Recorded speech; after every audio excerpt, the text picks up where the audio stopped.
हम उनके टुकड़े पर जी रहे हैं, वो सुविधा नहीं देंगे तो हम जिएंगे नहीं। 100 करोड़ सनातन धर्मियों का शंकराचार्य उनका मोहताज है। हिंदू धर्म में ये खलीफा परंपरा जो लोग ला रहे हैं, वो लोग हिंदू धर्म को नुकसान पहुंचा रहे हैं। शंकराचार्य अभिमुक्तेश्वरानंद 6 दिन से प्रयागराज माघ मेले में धरने पर बैठे हैं। वो कहते हैं, मुसलमानों में जो धर्म गुरु होता है वही खलीफा होता है। हिंदू धर्म में खलीफा परंपरा को लाया जा रहा है। कुछ लोग सनातन को कमजोर कर रहे हैं, बिल्कुल सही है। सनातन में ये परंपरा रही है कि राजा अलग होता था और धर्माचार्य अलग होता था। राजगुरु होते थे, राजा खुद गुरु नहीं होता था। ये मुसलमानों में परंपरा है, वहाँ खलीफा परंपरा है। खलीफा का मतलब जो राष्ट्राध्यक्ष होता है वही धर्मगुरु भी होता है। हिंदू धर्म में ये खलीफा परंपरा जो लोग ला रहे हैं, वो लोग हिंदू धर्म को नुकसान पहुंचा रहे हैं। साधु को राजा नहीं बनना चाहिए और राजा को साधु नहीं बनना। सनातन में कालनेमी वाले बयान पर शंकराचार्य ने कहा, चोला तो साधु का है और गो हत्या हो रही है। अब आप ही बताइए, कालनेमी कौन है? भाई कालनेमी कौन है? कालनेमी जो था वो राक्षस था और साधु बनकर के सामने दिखाई दे रहा था। राक्षस क्या करता है? मारता खाता है। वो ब्राह्मणों को मार दे, वो साधुओं को मार दे, वो गायों को मार दे, यही तो करता है। और चोला साधु का पहनता है कालनेमी। अब यहाँ पर देखिए, यहाँ पर चोला तो साधु का है और गौ हत्या हो रही है। कौन है कालनेमी? केसर प्रसाद मौर्य के विवाद को ब्राह्म देने के निवेदन पर वह कहते हैं, ये बीजेपी की प्रारंभिक भावना को प्रदर्शित करने वाला बयान है, लेकिन आज वाली बीजेपी लोगों को स्वीकार नहीं। वो वाली बीजेपी है जो शुरू में आई थी कि हम हिंदुओं के लिए काम करेंगे।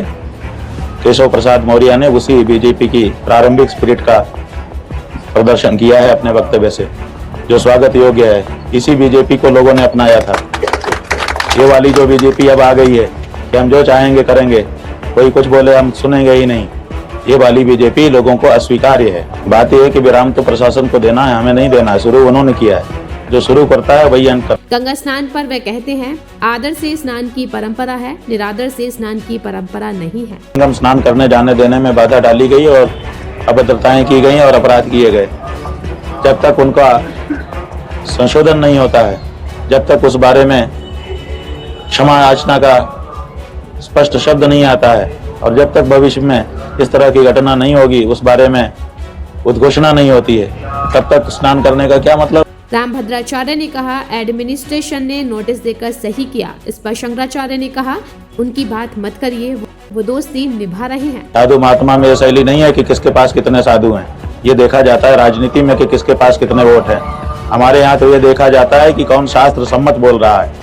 1 लाख एक तरफ खड़े हों, उनकी बात शास्त्र सम्मत ना हो, और एक अलग खड़ा हो जो शास्त्र सम्मत बोल रहा हो, तो साधु समाज में शास्त्र सम्मत बोलने वाले को वरीयता दी जाती है। हम उनके टुकड़े पर जी रहे हैं, वो सुविधा नहीं देंगे तो हम जिएंगे नहीं।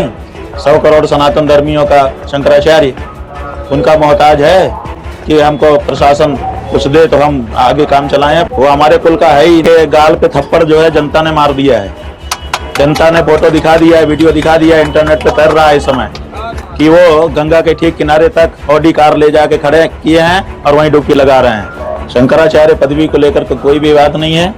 लोग दिखाने की कोशिश कर रहे हैं कि विवाद है। उल्लू कहता है, कह दे रहा है सूरज तो उगा ही नहीं, तो क्या सूरज नहीं उगा होता? कोर्ट नहीं निर्णय करेगी कि कौन शंकराचार्य है। कि कोर्ट में मामला होने का मतलब ये नहीं है कि कोर्ट निर्णय करेगी।